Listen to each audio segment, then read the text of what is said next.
अरे दैया रे, हमारी झोपड़ी चली गई, हमारा सब कुछ बर्बाद हो गया। अब हम कहाँ जाएंगे, बच्चे कहाँ सोएंगे। सीतापुर नाम के छोटे से गांव में आज तूफान ने तांडव मचा रखा था। हर घर से रोने, चिल्लाने, टूटन की आवाजें आ रही थीं। इस गांव में रामू काका अपनी पत्नी सरस्वती और बेटी काजल के साथ रहते थे।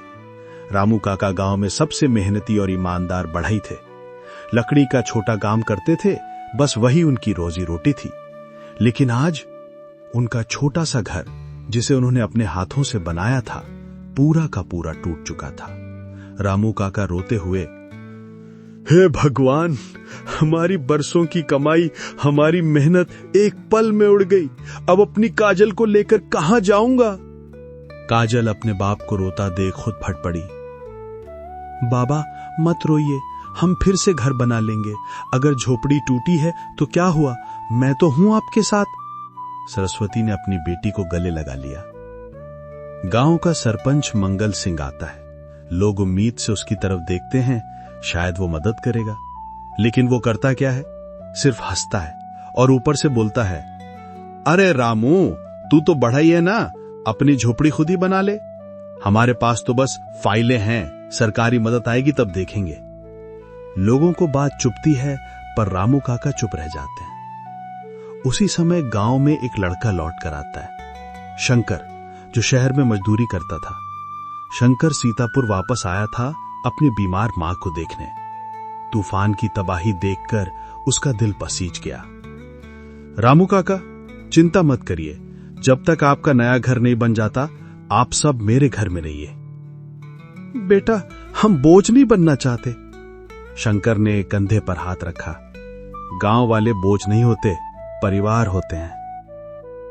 शंकर ने गांव की चौपाल में सबको इकट्ठा किया। अगर हम सब मिलकर मेहनत करें तो पूरा गांव फिर से खड़ा हो जाएगा। सरकार का इंतजार करेंगे तो साल निकल जाएगा। गांव वाले पहले झिझके, लेकिन शंकर की बात दिल को छू गई। सब लोग बोले, हां, हम साथ हैं। अगले ही दिन काम शुरू हुआ। कोई मिट्टी ला रहा था, कोई लकड़ी, कोई बांस, कोई औरतें खाना बना रही थीं, बच्चे पानी भरकर ला रहे थे। शंकर रामू काका के लिए नई झोपड़ी बनवाने का जिम्मा खुद लेता है। काजल रोज शंकर को पानी देती। दोनों के बीच धीरे धीरे मीठी दोस्ती पनपती है। सरस्वती, लगता है भगवान ने भेजा है इस लड़के को हमारे लिए। जब मंगल सिंह ने देखा कि गांव एकजुट होकर खुद ही घर बना रहा है, तो उसकी कुर्सी खतरे में पड़ गई। वो बोला, शंकर, तू कौन होता है गांव चराने वाला? ये काम पंचायत का है।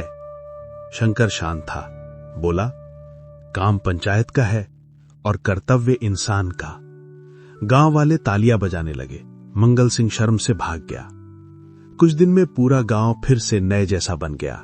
रामू काका की झोपड़ी पहले से भी मजबूत हो गई। सब गांव वाले खुश हुए। रामू काका ने शंकर को गले लगाया। बेटा, तुमने तो हमें नया जीवन दे दिया। और फिर सरस्वती बोली, शंकर बेटा, अगर तुम्हारी मर्जी हो तो हम अपनी काजल का हाथ तुम्हें देना चाहते हैं। शंकर थोड़ा शर्माया। काजल मुस्कुराई और बोली, अगर बाबा माने तो मुझे भी कोई एतराज नहीं। रामू काका रोते हुए बोले, आज से तुम मेरे दामाद नहीं, मेरे बेटे हो। शंकर, तू हमारे गांव की शान है। शंकर मुस्कुराता है, शान नहीं, बस इंसान हूं।